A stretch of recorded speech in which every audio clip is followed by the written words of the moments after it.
The Miser in the Bush. A farmer had a faithful and diligent servant, who had worked hard for him 3 years without having been paid any wages. At last, it came into the man's head that he would not go on thus without pay any longer. So he went to his master and said, "I have worked hard for you a long time. I will trust to you to give me what I deserve to have for my trouble." The farmer was a sad miser, and knew that his man was very simple-hearted. So he took out 3 pence, and gave him for every year's service a penny. The poor fellow thought it was a great deal of money to have, and said to himself, "Why should I work hard and live here on bad fare any longer? I can now travel into the wide world and make myself merry." With that, he put his money into his purse and set out, roaming over hill and valley. As he jogged along over the fields, singing and dancing, a little dwarf met him and asked him what made him so merry. "Why, what should make me downhearted?" said he. "I am sound in health and rich in purse. What should I care for? I have saved up my 3 years' earnings and have it all safe in my pocket." "How much may it come to?" said the little man. "Full 3 pence," replied the countryman. "I wish you would give them to me," said the other. "I am very poor." Then the man pitied him and gave him all he had. And the little dwarf said in return, "As you have such a kind, honest heart, I will grant you 3 wishes, 1 for every penny, so choose whatever you like." Then the countryman rejoiced at his good luck, and said, "I like many things better than money. First, I will have a bow that will bring down everything I shoot at.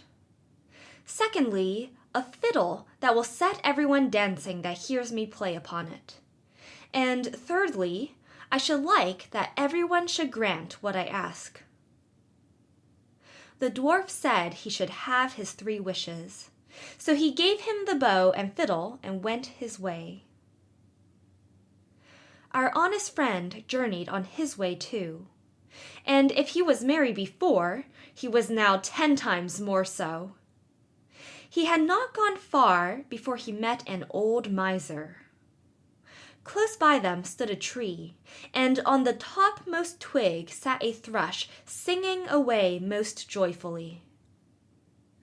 "Oh, what a pretty bird," said the miser. "I would give a great deal of money to have such a one." "If that's all," said the countryman, "I will soon bring it down." Then he took up his bow, and down fell the thrush into the bushes at the foot of the tree. The miser crept into the bush to find it, but directly he had got into the middle, his companion took up his fiddle and played away, and the miser began to dance and spring about, capering higher and higher in the air. The thorns soon began to tear his clothes, till they all hung in rags about him, and he himself was all scratched and wounded, so that the blood ran down.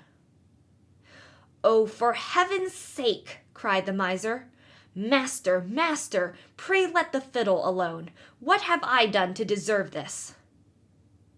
"Thou hast shaved many a poor soul close enough," said the other. "Thou art only meeting thy reward." So he played up another tune. Then the miser began to beg and promise, and offered money for his liberty. But he did not come up to the musician's price for some time, and he danced him along brisker and brisker. And the miser bid higher and higher, till at last he offered a round 100 of florins that he had in his purse, and had just gained by cheating some poor fellow. When the countryman saw so much money, he said, "I will agree to your proposal." So he took the purse, put up his fiddle, and travelled on, very pleased with his bargain. Meanwhile, the miser crept out of the bush half naked and in a piteous plight, and began to ponder how he should take his revenge and serve his late companion some trick. At last he went to the judge, and complained that a rascal had robbed him of his money and beaten him in the bargain, and that the fellow who did it carried a bow at his back and a fiddle hung round his neck. Then the judge sent out his officers to bring up the accused wherever they should find him, and he was soon caught and brought up to be tried. The miser began to tell his tale, and said he had been robbed of his money. "No, you gave it to me for playing a tune to you," said the countryman. But the judge told him that was not likely, and cut the matter short by ordering him off to the gallows. So away he was taken, but as he stood on the steps he said, "My lord judge, grant me one last request." "Anything but thy life," replied the other. "No," said he, "I do not ask for my life, only to let me play upon my fiddle for the last time." The miser cried out, "Oh, no, no, for heaven's sake, don't listen to him, don't listen to him." But the judge said, "It is only this once, he will soon have done." The fact was, he could not refuse the request on account of the dwarf's third gift. Then the miser said, bind me fast, for pity's sake." But the countryman seized his fiddle and struck up a tune. And at the first note, judge, clerks, and jailer were in motion. All began capering, and no one could hold the miser. At the second note, the hangman let his prisoner go, and danced also. And by the time he had played the first bar of the tune, all were dancing together, judge, court, and miser, and all the people who had followed to look on. At first the thing was merry and pleasant enough. But when it had gone on a while, and there seemed to be no end of playing or dancing, they began to cry out, and beg him to leave off.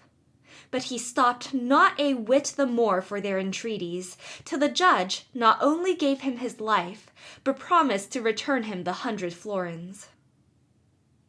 Then he called to the miser and said, "Tell us now, you vagabond, where you got that gold, or I shall play on for your amusement only." "I stole it," said the miser in the presence of all the people. "I acknowledge that I stole it and that you earned it fairly." Then the countryman stopped his fiddle and left the miser to take his place at the gallows. End of The Miser in the Bush.